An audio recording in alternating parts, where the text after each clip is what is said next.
Hello, my name is Trent Dibberkey, and this is my elemental tile mechanic that I've been working on in this class.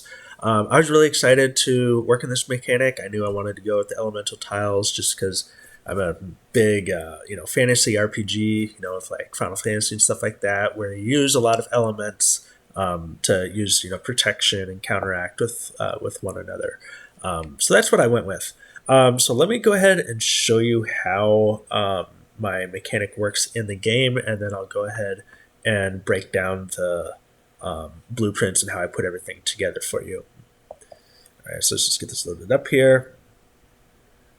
So basically, we start out with my pawn. We'll start with the water sphere here. So the water sphere is going to give us a little water shield, so that's going to give us protection from the fire. So we go in here, we're going to move that, and I don't have the visual for the earth tile yet, but you can see it, the cube there is supposed to be an earth tile. So that's going to give us protection so that the earth tile does not kill us. So that's how we're able to get through. Now, let's say I did not get the water protection. All right, I go in here, my player is obviously going to die. I did make a choice because I do want to make more complicated levels. So when you get into a elemental tile and then you leave it, even if I go back in, I'm still going to die. So when you leave that tile, it's going to be the protection is going to be removed from that tile. So you got to kind of think ahead and plan. So how did I put all of this together? Well, really wasn't too complicated once I kind of get the groundwork going.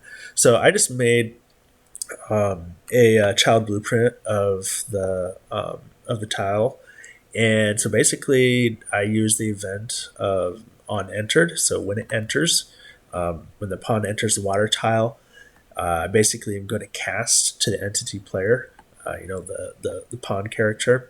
And one thing I did do, I'm sure there's probably an easier way to do this, but this is the way I was able to get it to work.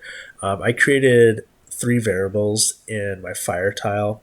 So I got water, fire, earth protection as Boolean variables. And so I would call a reference to the fire tile class. And then I'm able to set fire protection. So I checked it, made it true.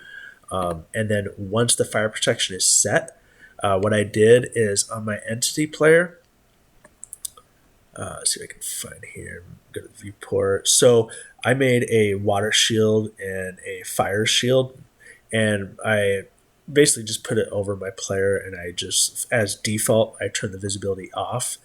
And so on here, when the fire protection is set, the water shield visibility will be toggled on, and then I just play a 2D sound of like a water splash. And then going into the fire tile, these are really kind of similar. So once that player enters the fire tile, if the player has protection, right here, so condition, if it's false, it's going to reset the level. If they do have fire protection, then I'm going to give them earth protection because fire is going to protect them from the earth damage. And then when that earth protection is set, the water shield is going to be, the visibility is going to be toggled off, and then in turn the fire shield visibility is going to be toggled on. And then once the player leaves the fire tile, that fire protection is going to be removed from the player, which I mentioned earlier. And then looking at the entity player, just did a couple things here. Basically, for the movement, going up, down, left, right.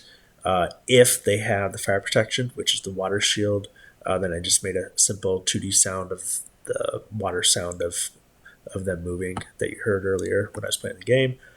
Earth tile, real similar. Player does not have earth protection. The level is going to be reset. And then also the fire shield visibility is going to be toggled off.